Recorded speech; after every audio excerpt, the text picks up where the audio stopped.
Сіздерге құрметпен, сүйіспеншілікпен сәлем жолдаймын. Selamun Aleyküm ve Rahmetullahi ve Berekatuhu. Осы жерден сіздер арқылы 85 миллион азаматымызбен бірге көңіл шекарамыздағы барша бауырларымызға сәлем жолдаймын.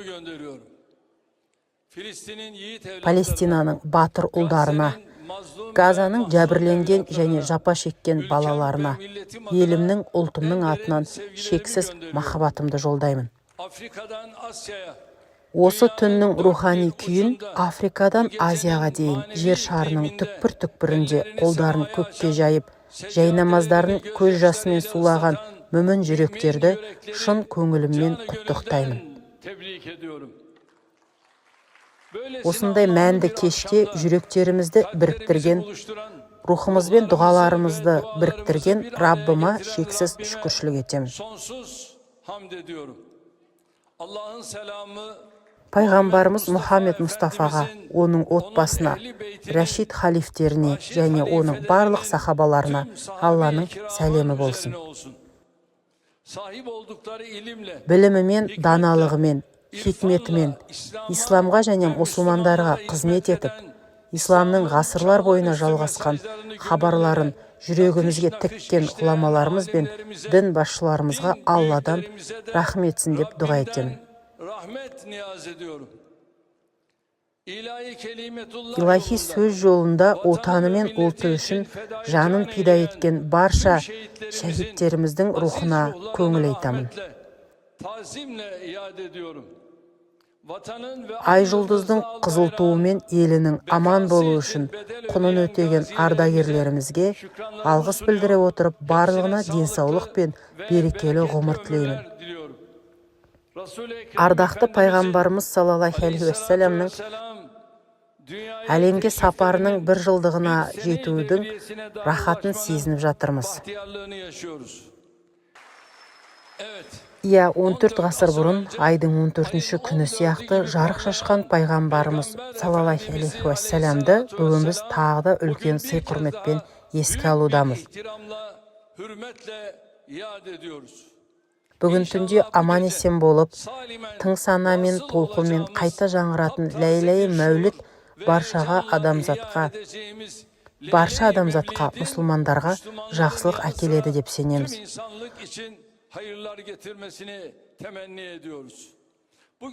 Осы тамаша түн әлемнің әр түкпіріндегі барлық жазықсыздардың, әсіресе Газадағы жәбірленушілердің, өліммен, аштықпен, қатыгездікпен және залымдармен күресіп жатқандардың құтқарылуына себепші болады деп үміттенемін. Дін істері басқармамыз жыл сайын мәуліт апталығын әртүрлі атаумен атап өтеді. Биылғы бағдарламалардың тақырыбы пайғамбарымыз және оның тұлғасының қалыптасуы деп алынды. Апта бойы ел ішінде және шетелдерде өтетін бағдарламалармен бірге осы ерекше күндердің берекесін сезінуге тырысамыз. Ең алдымен мен бұл жерде мына жайтты атап өткім келеді. Хазіреті пайғамбарымыз саллаллаху алейхи уассалам дүниеге келуі мен дүниеден өткеніне дейінгі әрбір сәтімен, өмірімен, сөзімен, күресімен бізге ең көркем үлгі.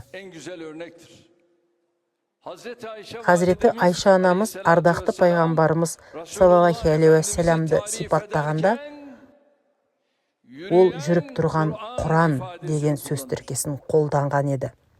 Пайғамбарымыз келген уахиды жеткізумен ғана шектеліп қалған жоқ. Ол Құранмен өмір сүрді. Оны өмірінің әр сәтінде қолданып, ет пен сүйекке айналдырды. Алла Тағала Ақсаф сүресінің 21-ші аятында былай әмір етеді.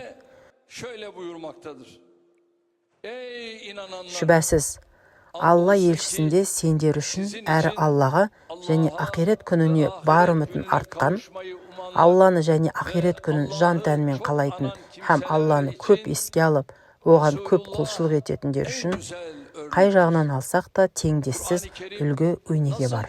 Құран кәрім адамзатты құтқарудың рецепті болған сияқты, Мұхаммед Мұстафаның өмірі де адамзаттың жолын нұрландыратын шырақ. Дүниелік өмірде үлгі алатын, ізін басып өмірімізді арнаған жалғыз адам пайғамбарымыз. Resulullah Efendimiz'dir.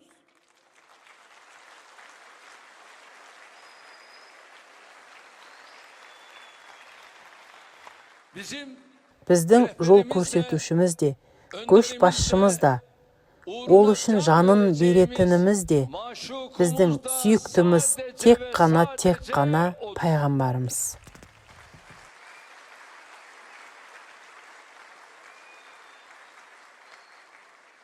Раббым бізге пайғамбарымыздың ізімен жүруді, оның өмірін үлгі тұтып, өз болмысымызды құруда, оның көркем мінезінен өнеге алуды нәсіп етсін деймін. Мұхаммед саллаллаху алейхи уассаламның туған күнінің мерейтойы рухани қайта тірілу мүмкіндігі екендігіне шын жүректен үміттенемін. Дін істері басқармамыздың жетекшілігімен ұйымдастырылатын бағдарламалармен дүние тіршілігінің қамымен шаршаған, қысылған, жараланған жүрегімізді пайғамбарымыздың махаббатымен тағы да нұрландыра түсеміз.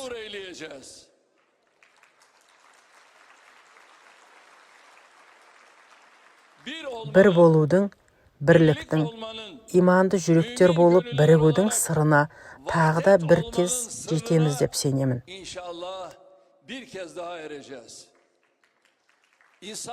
Адамдар арасында үлгі өнеге болған ардақты ұстазымыздың басшылығымен болмысымызды қайта қалыптастырамыз. Осындай ниетпен ұйымдастырылатын бағдарламаларды жүзеге асыруды қолға алған дін істері төрағасына, оның әрбір мүшесіне сәттілік тілеймін. Осы орайда осы мүмкіндікті пайдалана отырып, елімізде және дүниенің төрт тарапында эмри бил маруф нехи анил мункар ілімімен уағыз насихат, түсіндіру және бағыт-бағдар беру қызметін атқарып жүрген барша бауырларымыз бен ұстаздарымызға Алла разы болсын.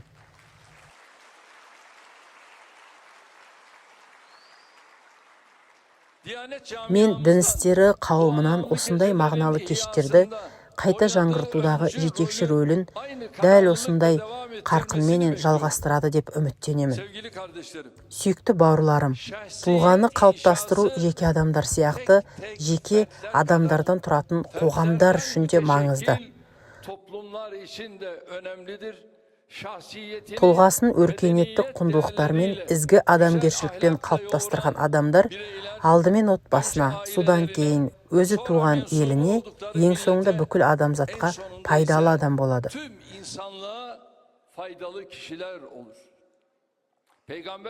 Пайғамбарымыздың өміріне көз жүгіртсек, тұлғалық қалыбының 3 тірекке салынған көреміз. Бұлар иман, көркем мінез және хикмет. Ол Мұхаммед әл-Амин, оның айтқанына, істегеніне бәрі сенеді. Ешкімнің жүрегінде кішкене де болсын күмән тудырмаған, оған жанында, мүлкінде, ар-намысында еш ойланбай сеніп тапсыратын ең сенімді адам еді. Ол адамдардың ең жақсысы, ең тақуасы, ең мейірімді, ең жанашыр еді. Бұнымен қатар пайғамбарымыз жихад майданының жеңімпаз қолбасшысы еді. Пайғамбарымыз иманмен нұрланған жүрекпен, тақуалықпен безендірілген кісінің қалай өмір сүретінін басынан кешіріп, оны бізге мұраға қалдырды. Мұхаммед пайғамбар саллаллаху алейхи уассалам Құранмен жеке тұлғасын қалыптастыра отырып, үмметінің де болмысын қалыптастырды. en yakın Ең dostları, жақын достары мен ashabı, серіктері оның жолын қуып, izinde yürüyerek кісілік kendi қасиеттерін şahsiyetlerini кемелдендіріп, kemale адамзатқа erdirmiş үлгі болды. ve insanlığa örnek olmuştur. Şahsiyet Тұлғаны inşası қалыптастыру бұл жеке sadece жауапкершілік қана ferdi емес, bir sorumluluk değil, сонымен қатар zamanda әлеуметтік міндет. toplumsal bir görevdir. Şu hakikati Мына шындықты hepimiz бәріміз gayet жақсы білеміз. farkındayız. Güçlü şahsiyetler Мықты тұлғалар sağlam bir берік toplumun бір қауымның teminatı. кепілі. Bireyler Жеке ahlaklı, адамдар иманды, erdemli, ізгі, merhametli мейірімді olduğunda болса, қоғамда toplumda әділдік, adalet olur, тыныштық, huzur қауіпсіздік пен береке орнайды. hürriyet olur ve refah olur. Ama tek Бірақ тек бір kişiler адам бұзылса, bozulursa, отбасы бұзылады. aile bozulur, Отбасы aile бұзылса, yozlaşırsa, қоғам ыдырайды. toplum çürür, toplum Қоғам çürürse, ыдырайтын болса, мемлекет devlet шіриді, çürür, ел шіриді. memleket çürür, bütün Бүкіл insanlık адамзат зардап шегеді. zeval görür. Bakınız değerli Назар kardeşlerim, аударыңыз, қымбатты бауырлар. millet olarak Біз халық son ретінде 2 соңғы asırdır 2 ғасырда көп қырлы, жан-жақты ойластырылған қоршаумен бетпе-бет келудеміз. Ұлтымыздың рухани тамырымен, ежелгі өркениеттік құндылықтарымен байланысын әлсіретуді қалайтындар жылдар бойы бір нүктені нысанаға алып отыр. Бір нүктеге қанжар соғып келеді. hançer vuruyor. Bu Олар milletin осы елдің иман krizini бекінісін күйрету çökertmek үшін, için, немесе hiç olmazsa тым болмағанда bu оған kalede сызат түсіру үшін geçit açmak için yıllardır жылдар бойы pervasızca дамылдамастан шабуыл saldırıyor. жасауда. Bu Олар bir бір dönem кезеңдері camilerimizi біздің kapatarak, мешіттерімізді жауып, ahır қораға içine айналдырып, girerek, сату арқылы жасады бұны. bir dönem minarelerimizden Бір кездері günde мұнараларымыздан 5 defa күніне yükselen 5 рет шығатын Allahu Ekber азан дауысын nidalarını өшіру арқылы жасады. susturarak yaptılar. Bir dönem Kur'an-ı Бір кездері Kerimleri, қасиетті Құран ilmi кәрім, kitapları, илахи ілім кітаптары мен toplatarak әліппелерді yaptılar. сыпырып алды.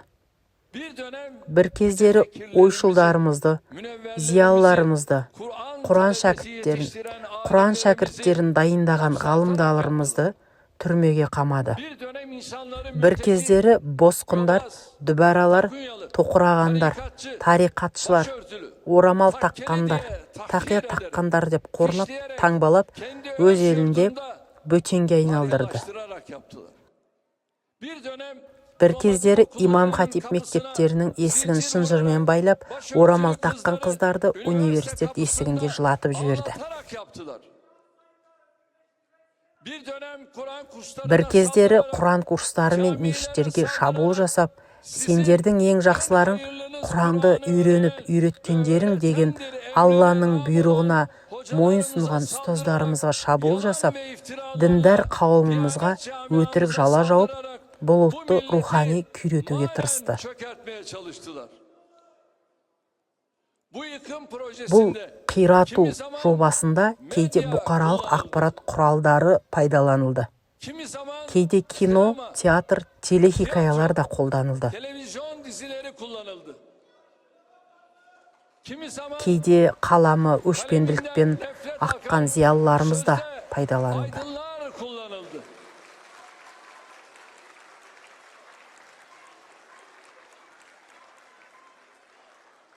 Kimi zaman Кейде лаңкестік ұйымдар, маргиналдық ұйымдар мен сатқындар мен бұзақылар да қолданылды. Өкінішке орай кейде саяси құрылымдар мен саясаткерлер пайдаланылды. Değerli hocalarım, burada Құрметті şunu da ұстаздарым, ifade etmek осы жерде мына мәселені де айтуым керек. eskisi kadar Бұрынғыдай olmasa da болмаса да, бұл halen bir рухани nevi басып алу bu жобасын manevi кейбіреулер işgal projesine қосалқы başarılı жұмыс етіп yaptığını алған әлде görmekteyiz. көріп жүрміз. Aralarında FETÖ'cü, фето мүшелері мен сепаратистерді қосқанда белгілі бір орталар мұны сұмдық жоспармен, асқан қулықпен және өте жасырын жасауда. biz bunlardan Олардан елге зиян, ülkeye kötülük dışında, алауыздық, жаулықтан басқа husumet ештеңе dışında күтпейміз. zaten bir şey beklemiyoruz.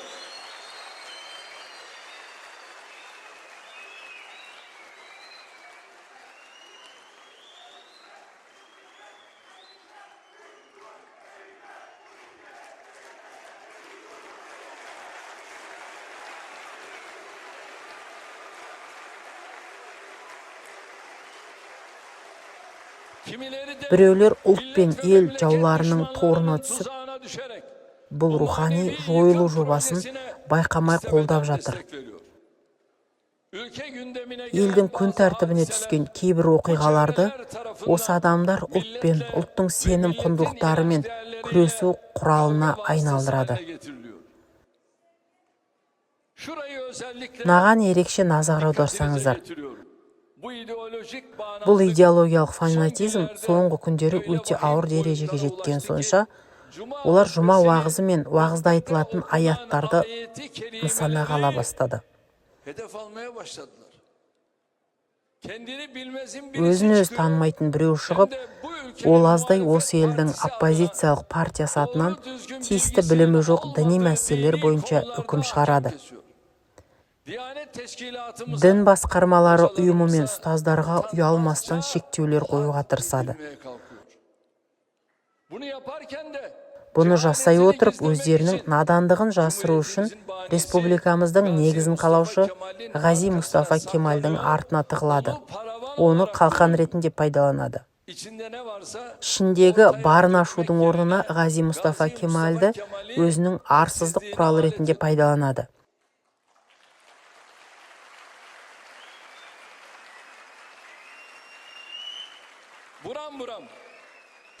Өкінішке орай, бір партиялық фашизмнің иісі аңқыған бұл принципсіздікке өздері мүше болып табылатын партияның ішіндегі ақыл-парасаты, ар-ожданы бар, ешкім қарсылық білдірмейді. Соның ішінде төраға да үн қатпайды. Дәл осында идеологиялық фанатизм 85 миллион адамның жүрегін жариялаған Нарин Гуранның айуандықпен өлтірілу оқиғасында да қолданылды. Оқиғаның алғашқы сәтінен бастап кейбір адамдар бұл кісі өлтіруді бөлу мен поляризация құралына айналдыру үшін барлық амалдарды қолданды. Әйтпесе бұл жерде айуандық пен кісі өлтіру бар. Жазықсыз сәбидің өлімі бар. Жүрегі бар әрбір адамның ішінде шоқтай тұтанатын от бар.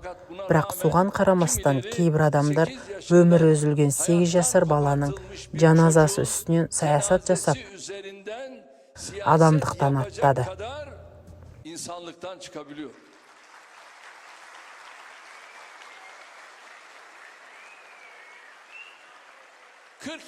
40 жылда жүздеген баланың қанын төккен, жүздеген наринді қолымыздан жұлып алған полиция, әскерилер, бейбіт тұрғындар, әйелдер, қарттар мен сәбилер бар мыңдаған азаматтарымызды аяусыз өлтірген сепаратистік, террористік ұйымның құйыршықтары айнаға қарамастан ұлтқа ар-ождан, адамгершілік сабағын беретіндей батылдық көрсетуде.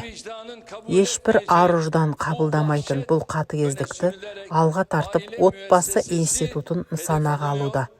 Діни мекемелерді нысанаға алуда. Тіпті Диярбакыр халқы мен күрд бауырларымыз да нысанаға алынуда. Шындықты айтып тұрмын. Бұл арамдық, өз мүддесін ғана ойлау, және 200-ділік. Бұл ұлтты арандату, қоғамның жүйкесімен ойнау деген сөз. Бұл балалары шейіт болған отбасылар мен балалары күшпен тауға апарылған Диярбакырлық аналарға үлкен құрметсіздік.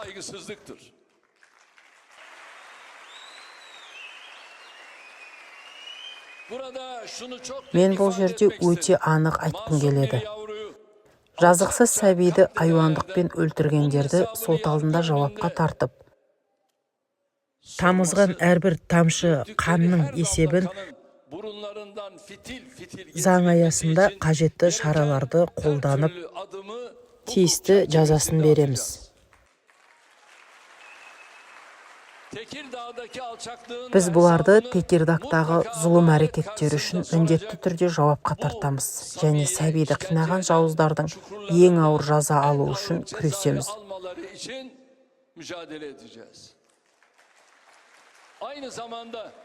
Бұл ретте сепаратистік ұйымның кеңеюі мен осы масқара оқиғаларға қатысты маргиналдардың ұлтты арандатып қоғамның тірегі болып табылатын отбасы институтын нысанаға алуына жол бермейміз. Қымбатты ұстаздарым, ардақты бауырларым, бізге осы ауыр өзгерістер дәуірінде өркениеттік құндылықтардан, парасаттылық пен ар-ожданнан айырылып қалу қаупі төніп тұр. Адамдарға не болды? Адамгершілік қайда бара жатыр? Бұл жол қайда апарады дейтін күндерді бастан кешіріп жатырмыз. Қарапайымдылық, инабаттылық, жанашырлық, мейірімділік сияқты қасиеттер күнделікті өмірімізден біршама алшақтады. Адамдарды өз табиғатынан ажырататын ЛГБТ сияқты бұзылулар бұрын соңды болмағандай бас көтеріп, ынталандырылуда. Марқұм Ариф Нихат Асия былай деген: расында екіжүзділік, жоққа шығару, сатқындық жер бетінде алтын дәуірін кешуде. Ар-ождандар көтерілмей жатып жаралануда. Тілдер, парақтар, жолдар Әбу-Лахаб өлді дейді. Әбу-Лахаб өлген жоқ. Мұхаммед Әбу-Жахил құрлықтарды кезіп жүр. Шынында да надандық, тәкаппарлық пен қатыгездік аталарының құрлықтарды шарлап, жер бетінде қан төгіп, жан алып, ойран салудан тоймады. Біз мұсылманша өмір сүру мен оны ұстану қиынға соғатын және оның құнын төлейтін, көбірек күресуді қажет ететін заманда өмір сүріп жатырмыз.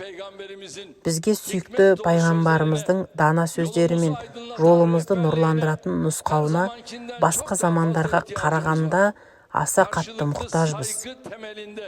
Өзара сыйластық негізінде теріс пікірлерден арылу үшін бір-бірімізді жақсы түсініп, жанашырлық танытуға мұқтажбыз.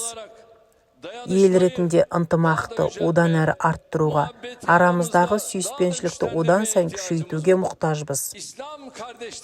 Біз исламдық бауырластықты және бізді біз ететін ежелгі құндылықтарымызды берік ұстануға мұқтажбыз.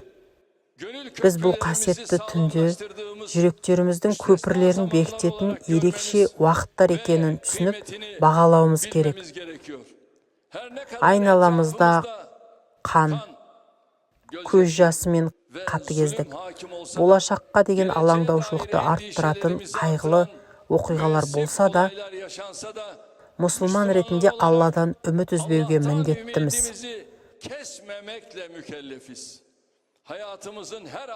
Өміріміздің әр кезеңінде үрей мен сенім, қорқыныш пен үміттің арасында әрқашан сергек болып, Раббымызға сыйынуға мұқтажбыз. Біз бұған қол жеткізген кезде Раббымыздың жеке тұлға ретінде де, ұлт пен үммет ретінде де бізге жаңа есіктер ашатынына шын жүректен сенемін. Сіздер ұстаздарымнан бұдан да көп күш-жігер мен қайраттылықты күтемін. Мен бұны бұрында айтқанмын. Егер сіз басшылық парызыңызды дұрыс орындасаңыз, сізге ешкім кір келтірмейді.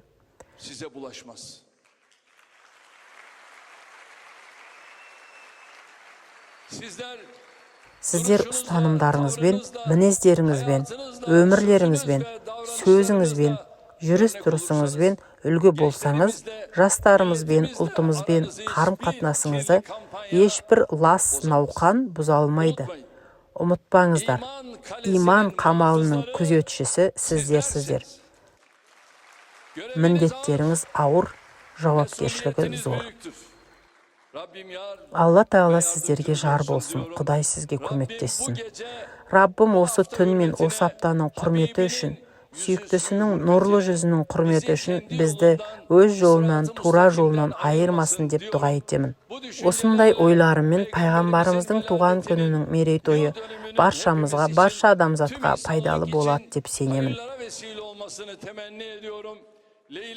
Лейлей мәулітте тілеген дұға тілектеріңіз бен ғибадаттарыңызды Алладан қабыл етсін деп тілеймін.